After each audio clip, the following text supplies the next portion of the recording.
Hello, kiddies. This is John Kassir, the voice of the Crypt Keeper. Okay, boils and ghouls, you are listening to the 80s Slasher Librarian. And guess what? I better return that book I borrowed from them. Their late fees are a killer.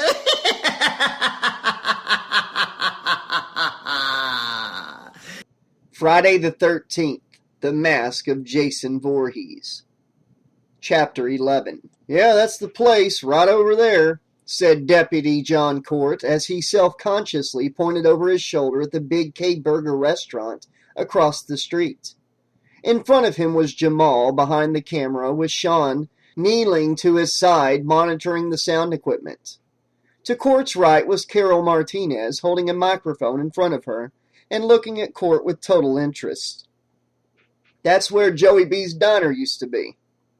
Is it true, Deputy, that only Stephen Freeman, Jessica Kimball, and her baby daughter survived the massacre? Carol asked. That's what I heard, ma'am, but I wasn't assigned to the Cunningham County Sheriff Department at the time. From what I heard, that's a lucky thing for you, Deputy, because wasn't it that TV celebrity Robert Campbell murdered everyone in the sheriff's office except, of course, Sheriff Landis himself? No, actually the sheriff, Deputy Randy Doran, and our file clerk, Deputy Ed Marlin, survived the massacre. Of course, Randy actually died at the Voorhees house later on. Don't you mean he was murdered by Stephen Freeman, who cut off his head? Ma'am, Randy was possessed by Jason. The sheriff himself said that after Stephen cut his head off, some sort of hideous critter came out of his neck, Court said defensively. And you believe what Sheriff Landis tells you? Even something as incredible as that? Court gave her a confused look. Of course I believe the sheriff. The sheriff doesn't have any reason to lie about this. I would say trying to help his girlfriend's daughter from getting charged as an accomplice to murder is a pretty good reason. And I would say you're crossing the boundaries of a simple documentary about a local legend, said Sheriff Landis as he walked towards the film crew from his patrol car, which was parked at the corner. Nervously, Jamal and Sean began to shut their equipment down, but Carol motioned for them to continue. Then I feel it's only fair that we get your perspective on what happened, Carol said, pointing her microphone in the sheriff's direction. Miss Martinez, I didn't come here to become part of your trashy documentary. I came here to issue you with a warning about harassing members of this community and making statements bordering on slander.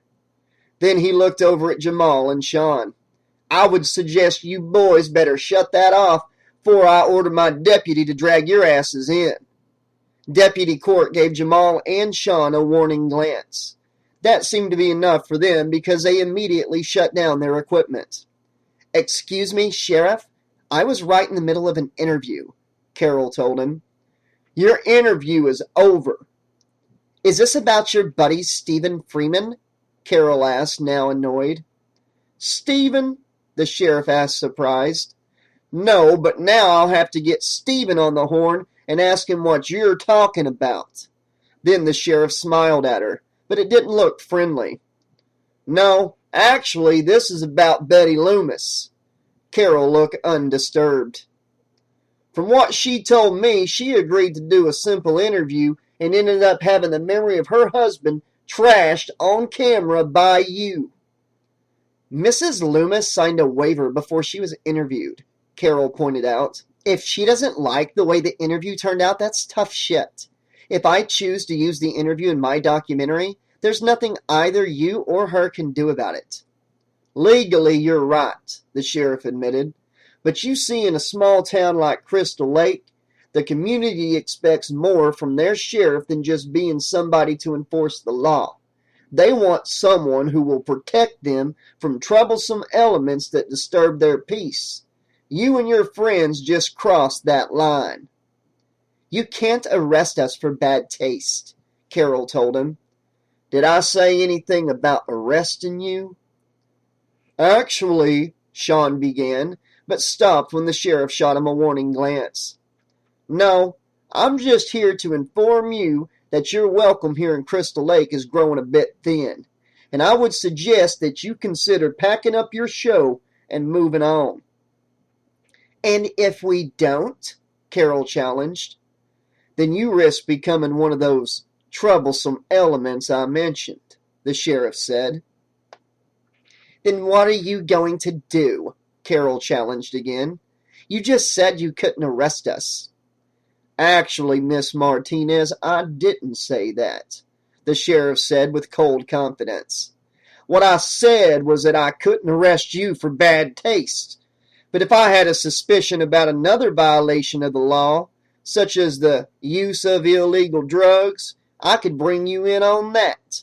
The sheriff looked over at Jamal, but the cameraman was nervously fiddling with the controls of the camera and avoiding his gaze. "You don't have to worry about any more trouble, Sheriff," Carol said.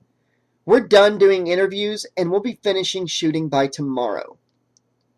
"I would recommend you finish as fast as possible," Landis said, turning and heading back to his patrol car. Deputy Court looked over at Carol. "We're still on for tomorrow, right?" he asked. "Wouldn't miss it for the world," Carol told him seductively and snapped her teeth at him. "You got some place you need to be, Court?" the sheriff yelled angrily from where he stood in front of his patrol car. Court stiffened. "I'm on my way, Sheriff," Court said, giving Carol an apologetic look as he headed off towards his own patrol car, which was parked down the street. "You really amaze me, Chief," Sean said as he and Jamal started breaking down the equipment. "You'll do anything to get an interview, even go out with a geek like that deputy. Shame you didn't get to finish the interview at least." "To hell with the interview," Carol said with a smug look on her face. "We got what we needed, and as for Deputy Do-Right, by the time he realizes he's been stood up, we'll be on our way back to California." Both Sean and Jamal looked at her in total confusion. "Excuse me for being totally ignorant, Chief, but what the hell did we get out of this except a rather short introduction to the massacre at Joey B's and a very slanderous and unsubstantiated accusation against the sheriff?" Carol pulled a piece of paper out of the pocket of her blue jean jacket and handed it to Sean. Sean looked over the paper but still looked confused. "Yeah, these look like directions, but directions to where?" Carol looked pleased by his confusion. "Our next destination? The Voorhees residence." "As I said, you amaze me, Chief," Sean said. "All it takes is knowing when to provide a little gentle persuasion," she said, before she started to help them pack the equipment up.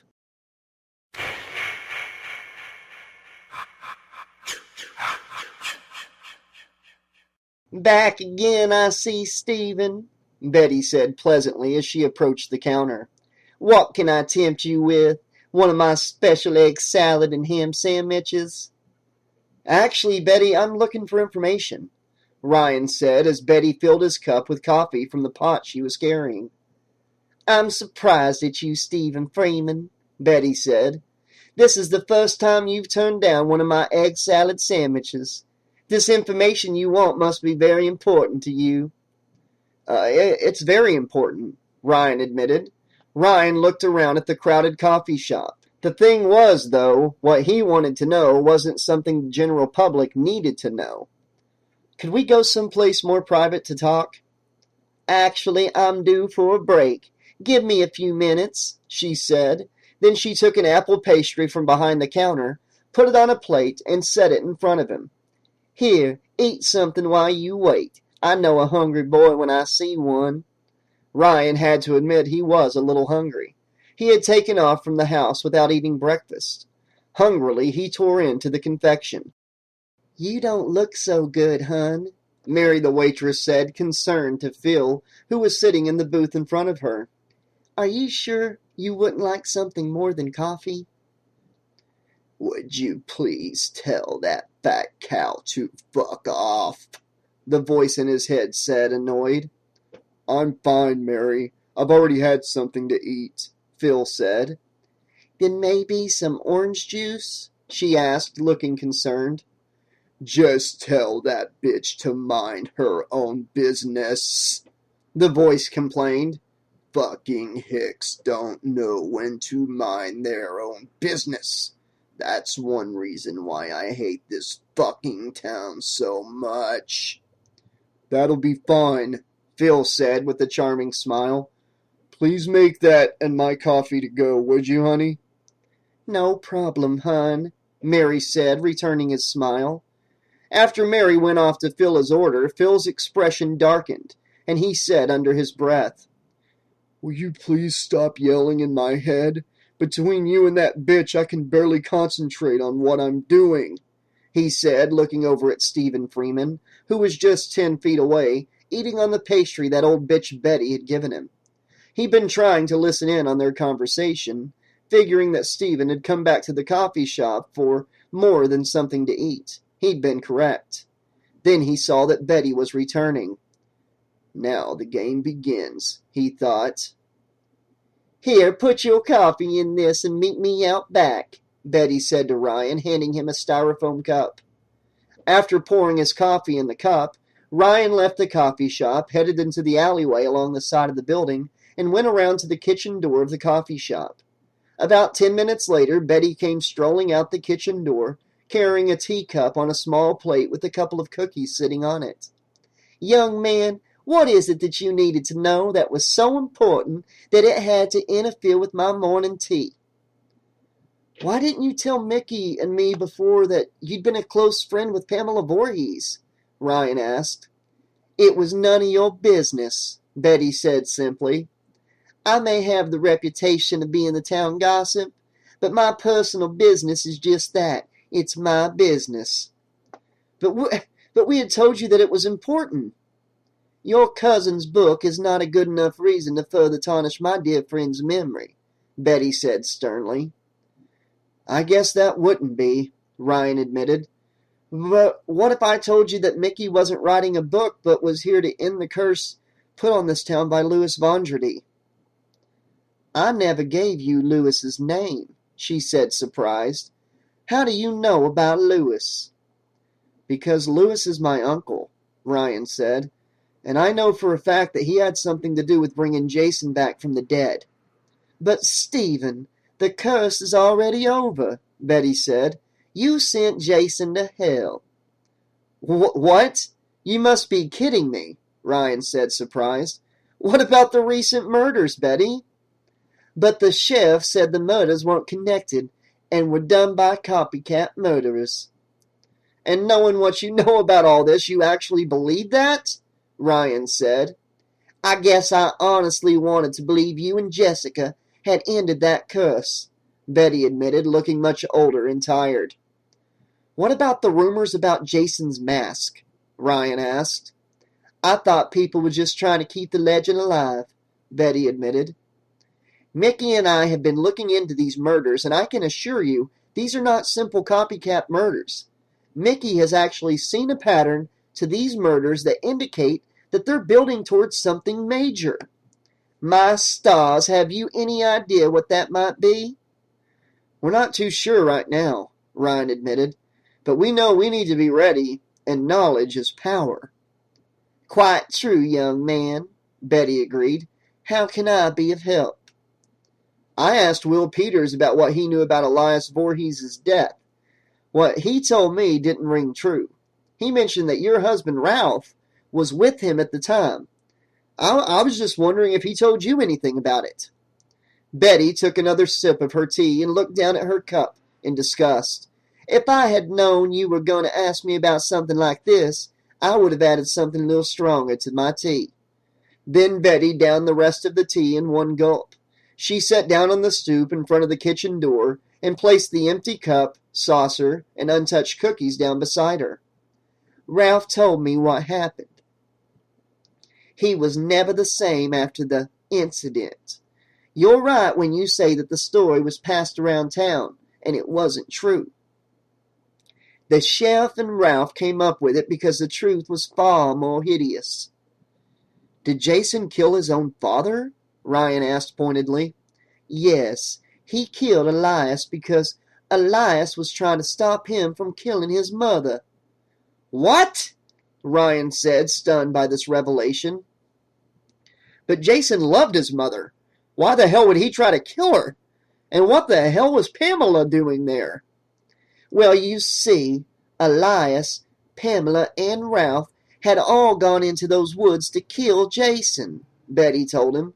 So you can see, in some ways, you could say it was self-defense on his part.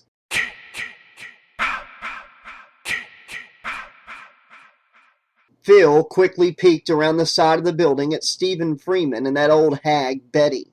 He'd been listening intently to Betty's account when the voice in his head distracted him. I should have gotten rid of that old biddy years ago.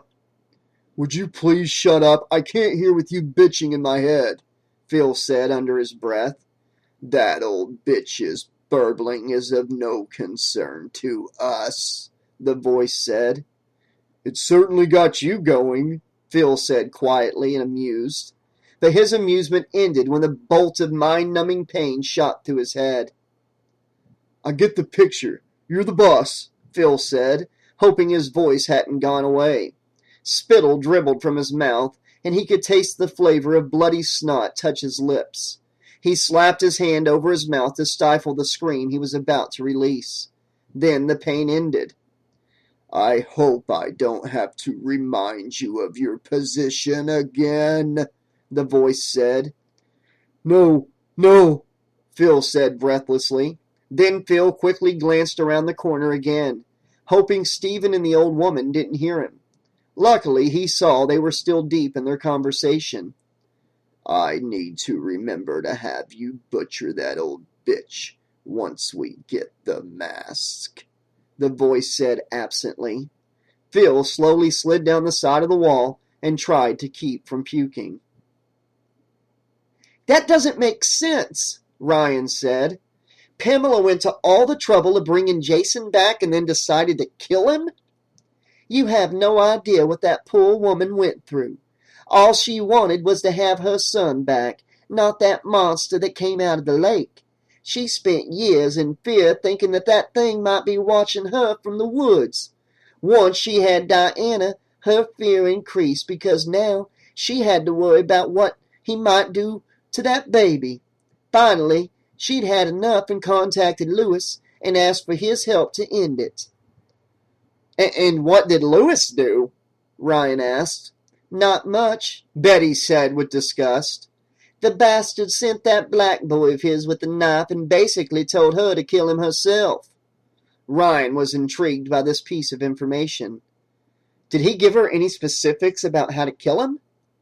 As I said, I got this information from Ralph, and I don't think he knew too many specifics, Betty reminded him. Well, did he tell you anything about the knife? Ryan asked. All Ralph told me was it was big and fancy. Ryan went over to a pile of boxes and ripped a flap off one of them.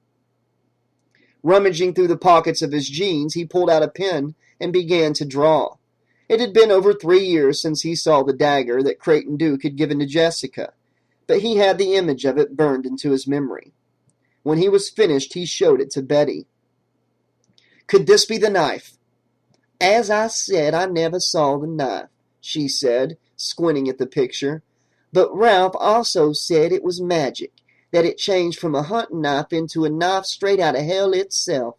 So this could definitely be the knife. Then this gives me yet another mystery to solve, Ryan said. Did Ralph tell you if Pamela actually stabbed Jason with the knife? Actually, he did, Betty said. He told me that she drove that accursed thing right into the boy's heart.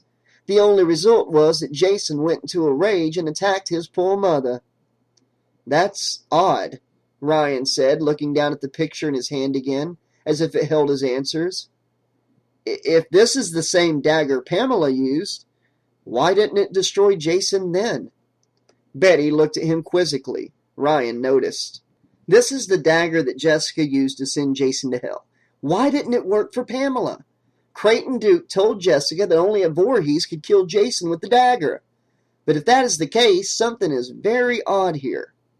And once again, Stephen, you run into a problem. Creighton Duke is dead, and any secrets he had died with him. That doesn't mean he can't tell us anything, Ryan said, dropping the picture and heading for the alleyway. Sorry, Betty, I gotta rush. I need to see a lady about a ghost. I don't understand, Betty said, looking totally baffled. Good, it's safer that way, Ryan said as he turned around the corner of the building and headed into the alleyway. Then, as he headed out of the alley and around the front of the building, he nearly ran face first into Phil Raymond. Shit, he said, startled.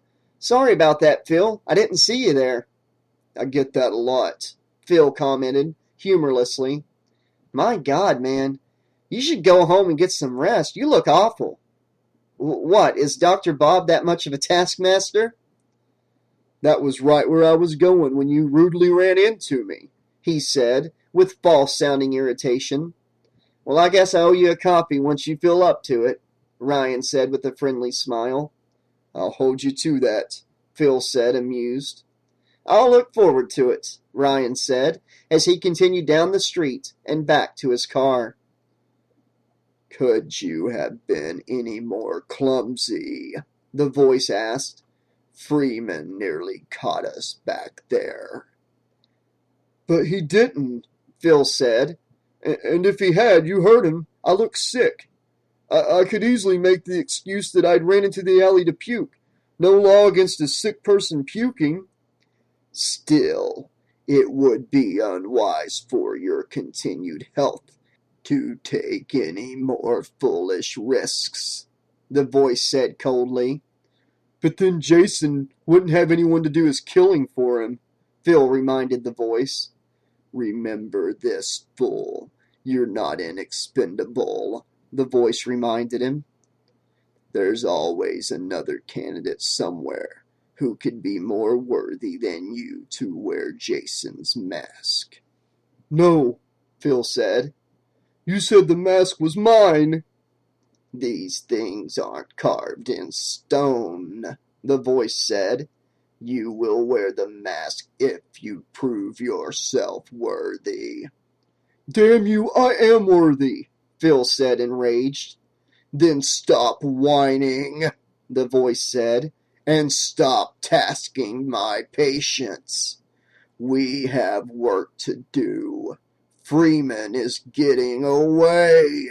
Anything you say, Master Sir, he said sarcastically. I's your slave, Master Sir.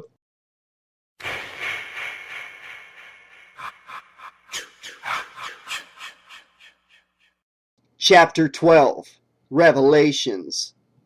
Carol Martinez got out of the green van and looked over the decrepit house before her. So this was where that freak Jason and his mom lived, she thought. What a dump. It had been difficult finding the place. That dumb hick Court had forgotten to put on his map that the road leading to the Voorhees house was unmarked and was actually nothing more than a dirt path. They would have passed it if it hadn't been for Sean, who'd caught sight of it. I have to say, Chief, though I don't believe in ghosts, this place is the spookiest place I've seen, Sean said, slamming the driver's side door behind him. I second you on that, man, Jamal said, crossing himself as he crawled out the open sliding door. Da's definitely some nasty mojo here, man.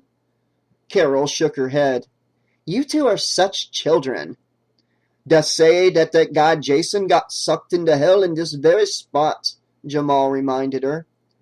Yeah, and they also said Jason came back from the dead, so what? She said. How do you know all that stuff isn't just a bunch of bullshit? But that doesn't make sense, Sean said. Those stories were on the news and in the newspapers. Yeah, darling. We know for the fact that guy from that TV show died because of this shite. Da said he was possessed by Jason. The thing is, Einstein, we all know Robert Campbell died, she reminded them. For all we know, the sheriff shot him. I mean, look at how he rousted us.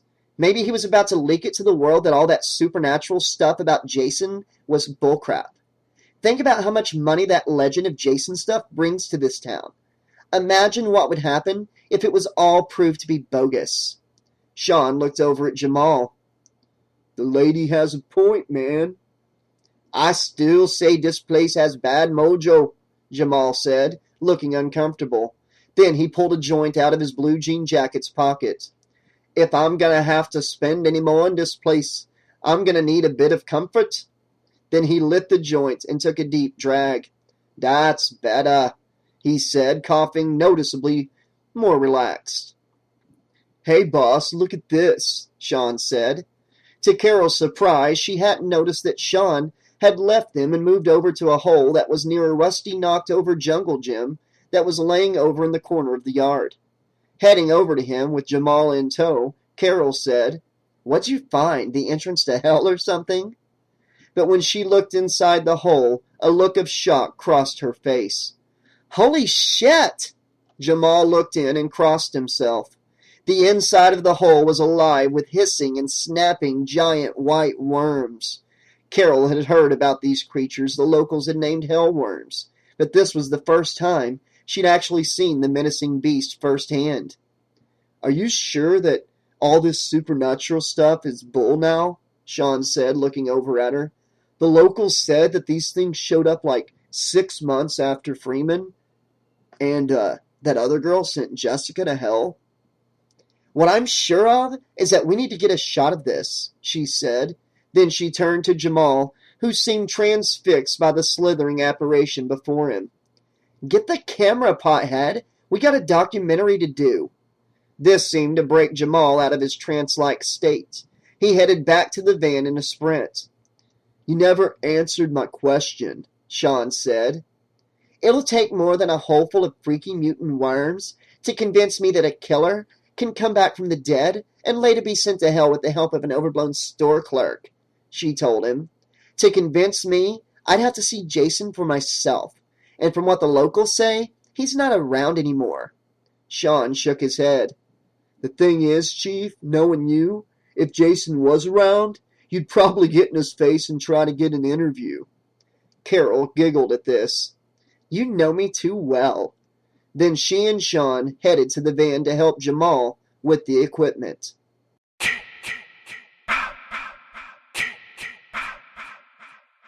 Phil watched from the bushes as Stephen Freeman's truck arrived back at Freeman's home. The voice had been pissed at him because instead of actually following Freeman, he'd passed Freeman on the way back and managed to hide his car and get back to his hiding spot well before Freeman had gotten home. You're very lucky, my young friend, that you were right in your assumption about Freeman's destination, the voice said. It would have been very unfortunate for you if you'd been wrong. Phil ignored the threat and watched as Freeman got out of his truck and headed inside. I wish I could be a fly on the wall, Phil said. I do as well, the voice agreed. It would make our job that much more simpler. Yeah, but aren't you some sort of ghost? Phil asked. What's keeping you from having a look? The problem is that you are my portal into this mortal coil, so I have no mobility at this time except for that given to me by you, the voice informed him. Hopefully this will be remedied once we have the mask. So until then, I guess I'm stuck having to experience the world through your eyes. That sucks, Phil admitted. Then how the fuck are we supposed to know when we're supposed to do something? I have faith that the old ones will find a way to make us aware, the voice said. Phil was less than enthusiastic about the voice's answer. Then Phil heard the sound of another vehicle coming down the dirt road. As the car cleared the trees, he saw that it was a rather beaten-up-looking yellow, classic VW Bug. It was obvious, given the clanking and sputtering sound coming from the engine, that this car was desperately in need of a tune-up. Well, it appears our Mr. Freeman and his cousin are about to have a guest, the voice said, stating the obvious. Though the question is this guest expected, or is this a surprise? The bug stopped in front of the house with a loud shotgun-like backfire and a stream of smoke coming from the exhaust. "Boy, that thing is fucked," Phil commented. Then, when the occupant revealed himself, Phil's reaction was, "You must be kidding me." "It appears our little game has become more complicated," the voice said in a less than enthusiastic tone. "Micki!" Ryan yelled from inside the entry hall. "Where are you?" He heard Micki call back from somewhere upstairs. "You said you'd be back in a couple of hours." "Sorry about that," he said. "I came up with the lead and I had to check it out." "Really?" Micki said from the top of the stairs. It was obvious she'd taken his advice and gotten some sleep. She was coming down the stairs wearing her white nightgown and a baby blue robe. "Oh, and by the way, I also got you a date," he said, looking up at her with amusement. She gave him a less than amused look as she tried to smooth out her hair, which was sticking out in all directions. "My partner thinks you're really hot," he said, though he had to hold himself back from breaking into laughter. "And he wanted me to extend an invitation to the Winter Festival, though if I were you, I'd wear something a little less risque." Micki gave him a dirty look. "We have more important things to worry about." But she was cut off by a loud banging sound from outside the house. "What the hell?" Ryan said, startled. "That sounded close by." "Well, shouldn't you go check that out?" she asked. Ryan had started for the door when he heard someone knock. "Are you expecting anyone?" Micki asked. "No," he said as he got to the door and put the chain on it. Then he partially opened the door and was surprised to see a familiar face on the other side. "Rashid?" The older gentleman in the fez smiled at him. "Ryan, it is very pleasant to know you remember me. May I have the honor of entering your abode?" Ryan closed the door and took off the chain. Then he opened the door again and let the immaculately dressed foreigner inside. Beside a bit of gray in his hair and beard, Rashid looked exactly the way Ryan remembered him, right down to the gray suit and red tie he wore. "Weren't you supposed to look after the store for me?" Micki said as she came up beside Ryan. "1,000 apologies for that, Micki," Rashid said, looking down uncomfortably. "But after you left, I had a vision and knew my help would be required." Ryan noticed Rashid's discomfort and realized it was Micki's state of dress that was disturbing him. "Micki, why don't we finish this after you go upstairs and get dressed?" Ryan suggested. Realizing her condition, she agreed and went upstairs to get changed. "And why don't I get you some tea if I have it?" Ryan said, looking over at the now relieved-looking Rashid. "That would be most pleasant and welcome," Rashid said. "That drive was most fatiguing." Within 10 minutes later, Micki rejoined them wearing a baby blue sweater and a pair of blue jeans, with blue and white tennis shoes. Ryan had set out Jessica's rose china tea set and put out a plate of pizza bites and mini quiches. Rashid, who was sitting in the recliner across from the couch, poured himself a cup of tea and took a couple mini quiches. Taking a sip of his tea, Rashid visibly relaxed. "Ah, Earl Grey, an excellent choice," he complimented. "The only choice," Ryan said, pouring himself a cup. "Jessica and I aren't much into tea. I usually have it for when my mom comes to visit." "And how is your mother?" Rashid asked, taking a small bite of one of his quiches.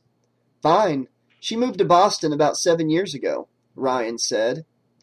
"So, Rashid, what was so important that you left my business unattended?" Micki asked pointedly. Rashid put down his plate on the coffee table between them. He looked tense again. "Actually, Curious Goods is being well taken care of. Before leaving, I asked Mr. Johnny Ventura to take my place. He was more than happy to assist." "You called Johnny?" Micki said, clearly incensed. "I didn't realize that would be a problem," Rashid said, noticing her reaction. "It's not a problem," she stated, though it didn't sound sincere. So, what about your vision? Rashid looked down at his quiches and the plates on the table with a wave of nausea. I saw a great pustule form in the earth.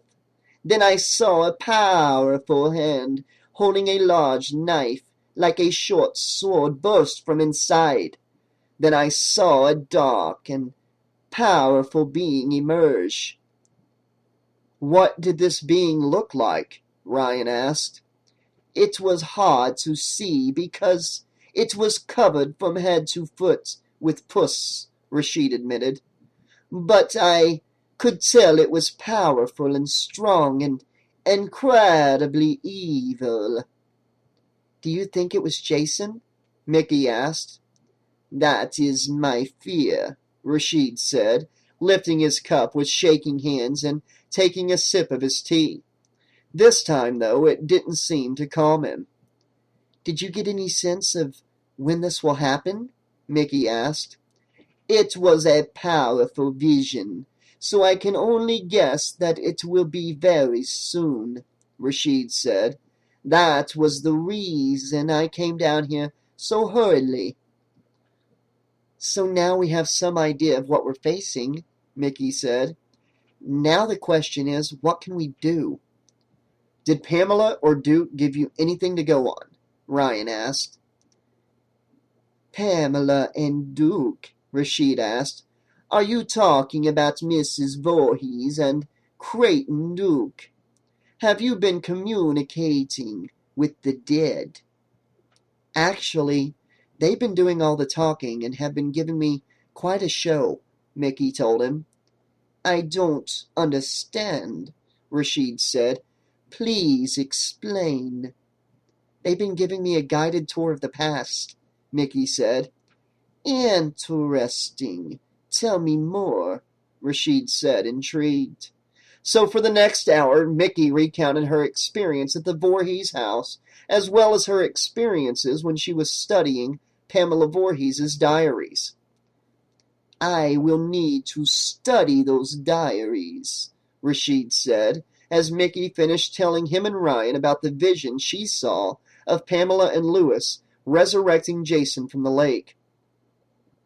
From your account of what you read, as well as the actual ritual you described, I can tell you that Lewis had purposely deceived Mrs. Voorhees, Rashid told her. The ritual Lewis performed was not a standard resurrection ritual. If what you saw was a true and accurate of what happened, then what Lewis did was not only to bring the child back from the dead, but also infused his body with the life force of the Ancient Ones. Who or what are the Ancient Ones? Ryan asked. That is a difficult question to answer, Rashid said. To answer it, I will have to put it in terms that you can understand. And even then, it will be like explaining higher mathematics to a child of 4. Well, I'll try to keep my ignorance from showing, Ryan said, slightly annoyed by Rashid's implication. The Ancient Ones are an ancient evil that is older than Satan himself. They were present long before your God established heaven. They have been known by different names throughout time. To the Babylonians, they were known as the Jinn, which you are possibly aware of were the origin of the myth of the genies. To those of us who practice the arts, they are known as the Iad. You see, when the elder gods established this and other realities, they intruded on the Ancient Ones' territory and relegated them to a darkened domain outside their realm. That must have pissed him off, Ryan commented. Correct, Rashid agreed. The Ancient Ones have an intense hatred of all that the gods have created. It is their wish to undo their work and regain what they believe is theirs. To do this, they have over the ages found ways to enter the gods' realities. When they manage to get a foothold in a reality, they open the floodgates, so to speak, and devour it. One of the ways they found to enter our reality is in the form of a book known as Al-Azif, or better known as the Necronomicon, that was created by a madman named Abdul al-Hazared. "Excuse me?" Ryan said, surprised. "Wasn't that just something H.P. Lovecraft created for his books?" "And thus most of the world believes in their ignorance," Rashid said. "It is better for the world in general that they are unaware of the danger they face." "And you believe this is the book Lewis used to resurrect Jason?" Ryan asked. "I'm sure it is a copy of the Necronomicon, but I cannot be sure if it is the original book." "What you mean is there's more than one of them?" Ryan asked. "Unfortunately correct," Rashid admitted. "Over the years, other corrupt individuals have either created their own copies or did translations of the original. But these other editions, though powerful in their own rights, are not even close to being as powerful as the original book." "Is it because he was given the life force of the Ancient Ones that Jason is so disfigured?" Micki asked. "Unfortunately so," Rashid admitted.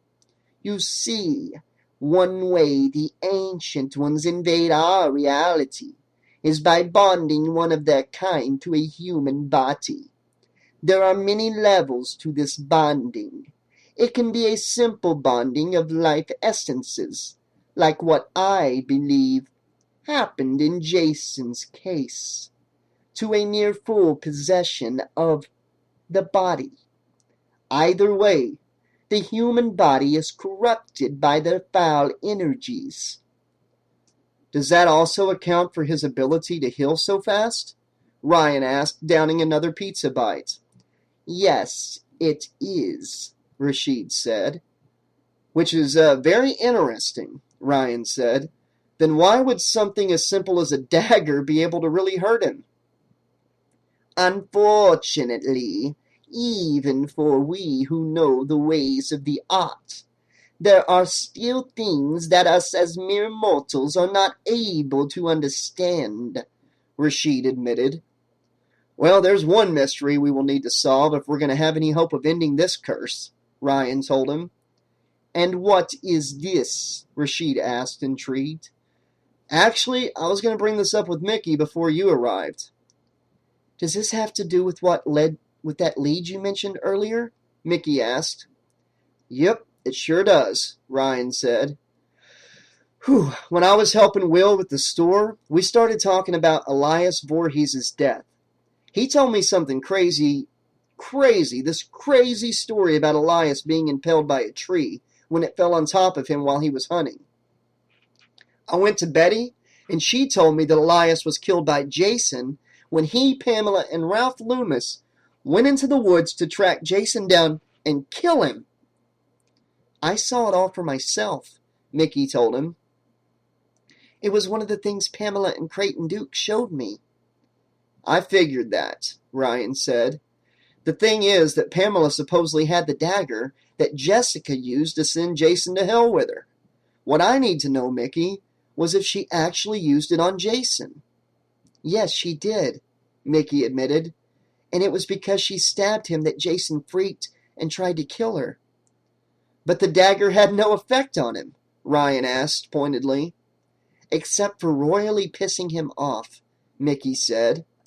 "And how can you be sure The dagger was the same one, Rashid asked. Believe me when I tell you that dagger was one of a kind, Micki told him. Unfortunately, since the dagger went with Jason, we will never be sure of the answer to this, Rashid admitted. So we are limited in our ways to solve this situation. The only solution I can see to this is that we need to find and study this book Lewis and Pamela used. The finding part is easy, Ryan told him. I already know where it is. The real problem will be getting access to it. Why is that? Rashid asked. Because the book, as well as anything that was thought pertinent to the case, were hauled over to the evidence lockup in the sheriff's office. Then we must go and talk to the sheriff and get permission to view the book, Rashid said. That's easier said than done, Ryan pointed out. The sheriff hasn't been too cooperative since the latest set of murders started. And the best way to get the door slammed in our faces is to mention anything about the supernatural. The sheriff has definitely closed his mind on that subject, Micki added. This is intolerable, Rashid said, frustrated. Wait a minute, Ryan said after a few moments. There just might be a way. Excuse me? Micki said. One of the advantages of living in a small town is that you know everyone, Ryan said, and I happen to know someone who has the ear of someone who is good buddies with the sheriff. I just hope he's filling up to this.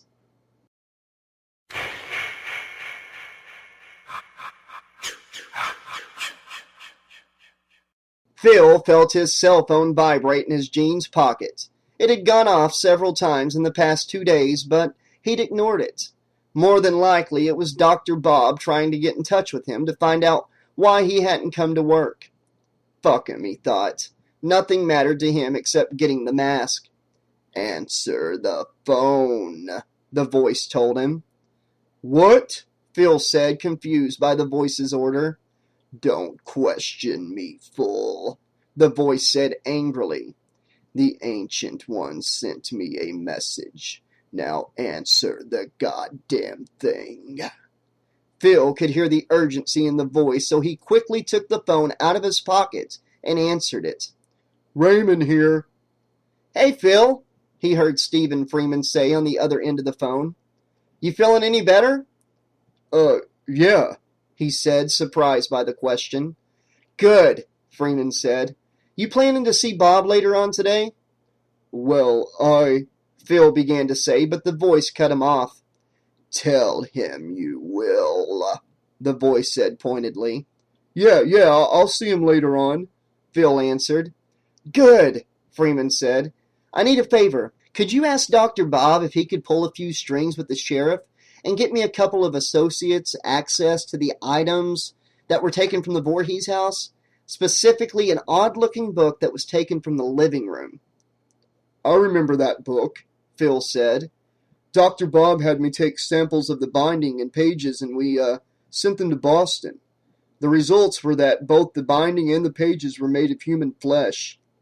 Stop babbling about that damned book and agree to help him, the voice said.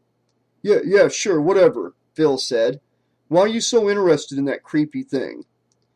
My cousin is planning to write a book on Pamela Voorhees. Somebody told us that the book belonged to her, Freeman said.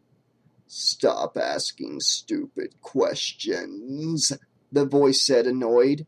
Then Phil felt a short, sharp pain in his skull and knew that this was a warning. Sure, no problem, Phil said. I'll be seeing the doc in a bit and I'll talk to him about it. I'm sure he'll agree to help. Thanks, buddy. I owe you one, Freeman said enthusiastically.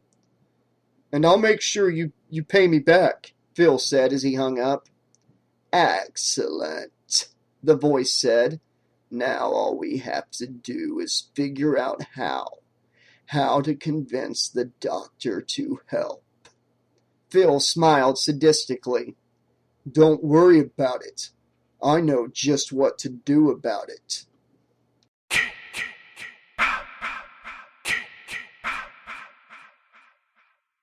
Okay, guys, this has been chapters 11 and 12 of Friday the 13th, The Mask of Jason Voorhees. And the plot thickens. Rashid is in the mix now. On top of that, it seems like we're getting ever so closer to Phil putting on that mask and fulfilling this prophecy that Lewis is talking about. Perhaps the full resurrection of Jason Voorhees. But I'm sure before that happens, Phil being possessed by the spirit of Jason, just like in the other 4 books, the bodies are going to hit the floor. And I feel like that's coming very soon. And I do love the fact that these characters from the TV show and Jason Goes to Hell are brought back in to help tie up this awesome Crystal Lake book series that William Pattison, a.k.a. Eric Morse, has written for us. I can't wait to be back very soon with more of this great book, especially now where we're at in the story. We're just right, it feels like we're right on the cusp of some major things about to go down. So I'll see you guys very soon with more of this great book. Until then, this has been your friendly neighborhood 80s slasher librarian saying, thanks for listening, and I'll see you next time.